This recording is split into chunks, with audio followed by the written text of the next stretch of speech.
que Villaverde pueda entregar eventualmente para corroborar todos sus dichos. Son las 3 de la tarde con 45 minutos. Vamos a cambiar de tema, amigos. El último fin de semana se desarrolló una primera jornada de lo que se refiere a elecciones internas de los partidos políticos que finalmente van a poder participar en las elecciones municipales y regionales de este año. Y a propósito de ello, vamos a conversar con la señorita Katiuska Valencia Segovia, es gerente de supervisión o gerenta de supervisión de fondos partidarios de la Oficina Nacional de Procesos Electorales. ¿Qué tal? Muy buenas tardes. Muy buenas tardes, Jorge, y muchas gracias por invitar a la OMPE para seguir informando. Muy bien, gracias a usted. Más bien, quisiéramos tener algunos alcances, detalles o resultados de lo que fue esta primera jornada del 15 de mayo, porque tenemos entendido que se va a desarrollar una segunda, por favor. Sí.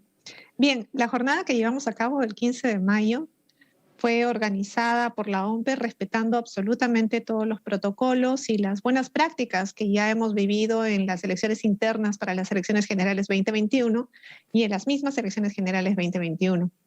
Tan es así que en esta oportunidad nosotros hemos tenido la asistencia del 81% aproximadamente de miembros de mesa de las 147 organizaciones políticas que participaron este 15. Y en todas las mesas que tuvimos, que fueron 5.195, se llegaron a instalar prácticamente 4.214. Todas estas en 1.052 locales de votación y en 870 distritos. El tema de la asistencia, por ejemplo, de los integrantes o de los partidarios de las diferentes agrupaciones políticas, ¿cómo lo ha evaluado la OMPE? ¿Qué resultados se han podido observar? Bien, lo que hace la OMPE es el trabajo permanente de difusión e información con los organismos electorales centrales que han sido designados por las organizaciones políticas para tener contacto directo tanto con el Jurado Nacional de Elecciones como con nosotros. Y en ese ejercicio nosotros hemos realizado reuniones virtuales, reuniones presenciales, reuniones de asistencia técnica a más de 700 dirigentes de todas las organizaciones políticas. Creamos una plataforma web y alojamos toda la información requerida por las mismas organizaciones políticas para la capacitación de sus miembros de mesa, para la información de sus electores de afiliados y afiliadas. Les dimos a conocer los locales de votación en donde sus miembros de mesa iban a ejercer el rol en este 15 que pasó y el próximo 22. Es decir, lo que ha hecho la OMPE es trabajar directamente con los responsables de las organizaciones políticas para que sean las propias organizaciones políticas encargadas de hacer la difusión para sus afiliados y afiliados.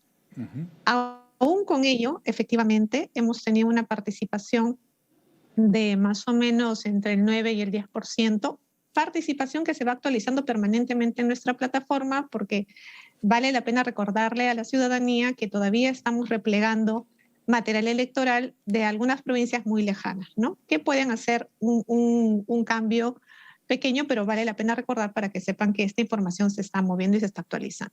Pero igual 9-10% de participación es sumamente bajo, ¿no?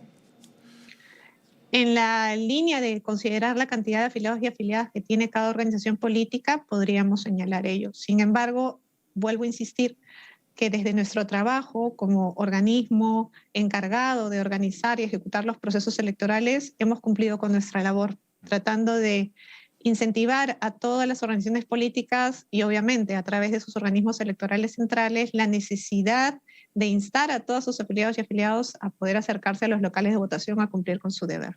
Ahora, esto obviamente, como usted señala y lo aclara bastante bien, digamos, la labor de la OMPE es facilitar y garantizar obviamente que todo el material, todo el proceso en sí pueda desarrollarse de manera normal. Y obviamente el tema ya probablemente de la participación de los miembros de cada organización política es responsabilidad finalmente de los propios partidos políticos.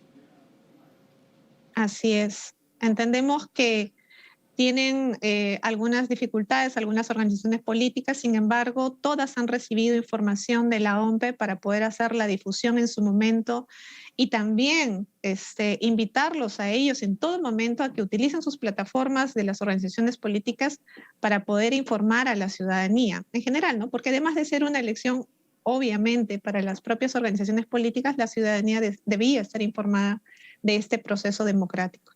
¿Por qué hay dos fechas para las elecciones internas? Porque se definió esto en la norma que nos dio la posibilidad de hacer las internas. Se dijo que podía ser una modalidad directa y una modalidad indirecta. La modalidad directa es donde hay afiliados que eligen directamente listas que van a ser inscritas hacia el 14 de junio, que entiendo es la fecha límite ante el jurado electoral especial. Y la modalidad indirecta es para elegir delegados. Delegados que se van al 22 de mayo a elegir las listas, ¿no? Por ejemplo, hemos tenido en modalidad directa 59 organizaciones políticas, han sido 5 partidos políticos, 53 movimientos regionales y una alianza electoral. Y en el caso de la indirecta han sido 88 organizaciones políticas, 10 partidos y 78 movimientos regionales.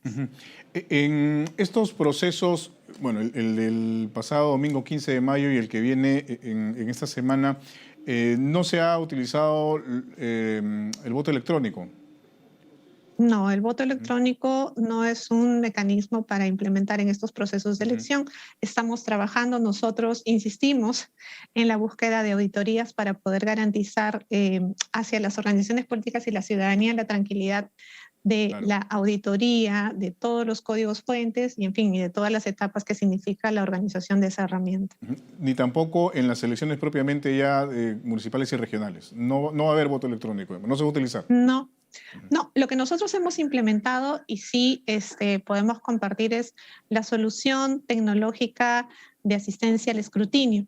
Esto es, son programas que se han diseñado para facilitarle al miembro de mesa trasladar los resultados del acta en una plataforma Excel que le facilite evitar los errores materiales que se suelen dar cuando uno trabaja manualmente las actas.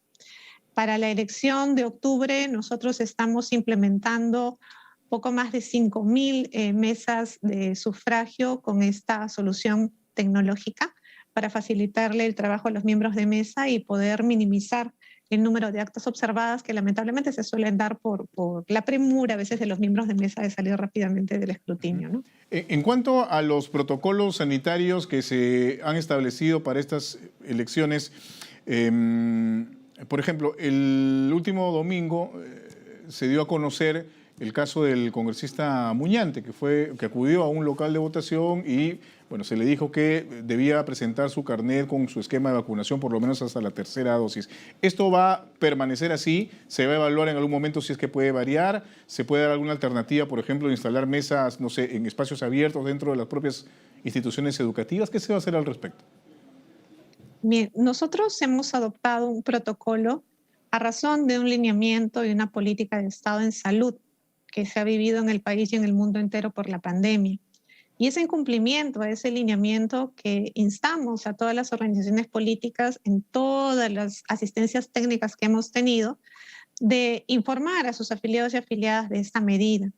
Tan es así que, por ejemplo, el FREPAP y Alianza para el Progreso comunicaron a sus afiliados y afiliadas a través de sus cuentas de redes sociales, en este caso Twitter, por ejemplo, comunicados en donde le pedían a sus afiliadas y afiliados que se acercaran a los locales de votación con su DNI, con su carnet de vacunación.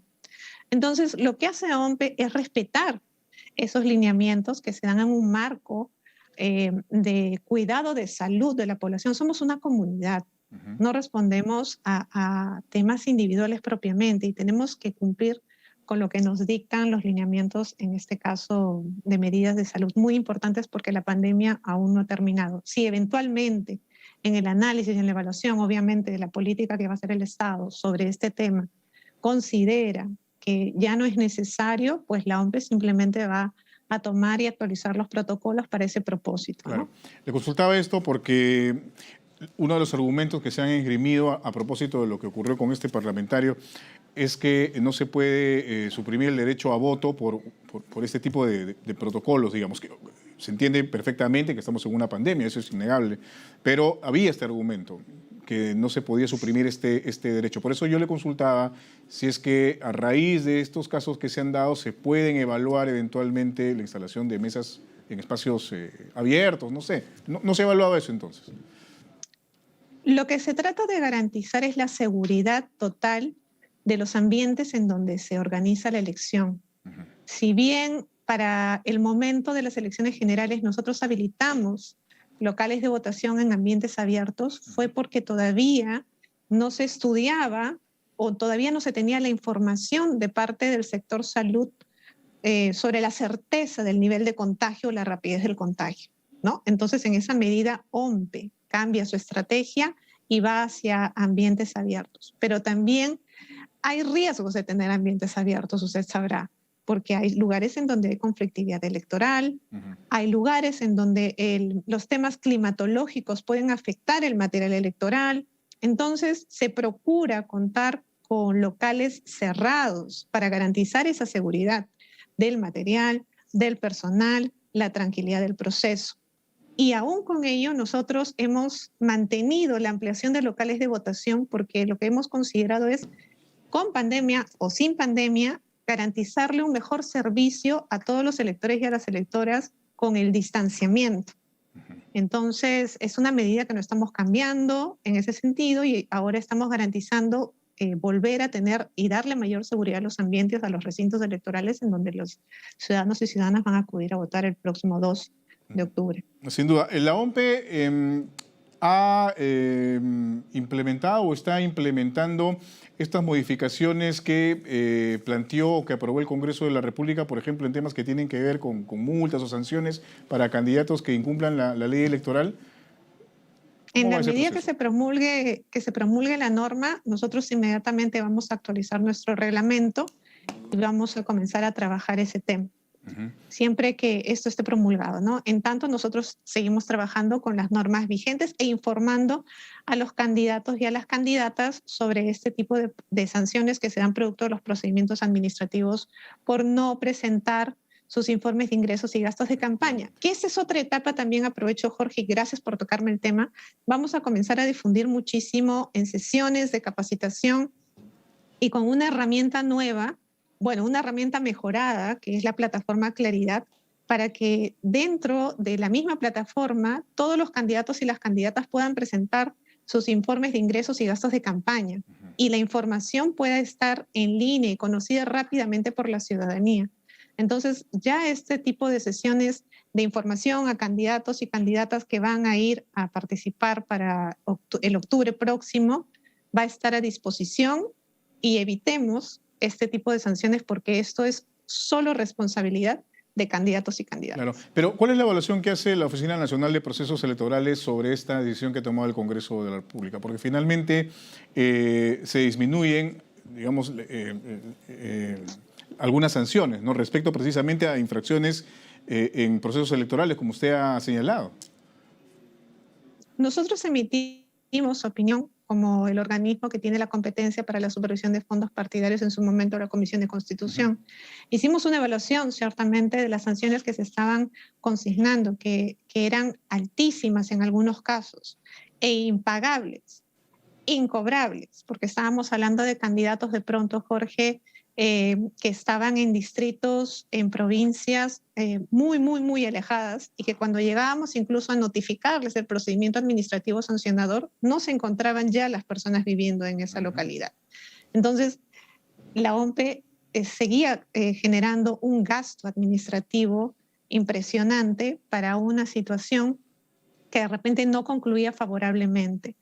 Ha tratado, sí, de hacer adecuaciones a su reglamento, porque eso también la ley le posibilita a nuestra institución, y la importancia de poder hacer entender al candidato y candidata la obligación que tiene de presentar esa información es la única manera de reducir la posibilidad de esta sanción, de la apertura de un procedimiento administrativo sancionador, porque sí han habido candidatas y candidatos que han presentado su información. En el 2018 han sido alrededor de 14.000 y hemos tenido más o menos 4.000, un poquito más de expedientes que han ido a procedimiento administrativo sancionador. Entonces, sí hay candidatos y candidatas que saben las reglas de juego sobre esta responsabilidad y está en nosotros seguir haciendo la difusión para que conozcan cuál es su obligación. Muy bien. Muchas gracias por haber conversado con nosotros. Que tengan buenas tardes. Muy amable. Gracias. Listo. Hemos conversado con Katiuska Valencia Segovia, gerenta de supervisión de fondos partidarios de la Oficina Nacional de Procesos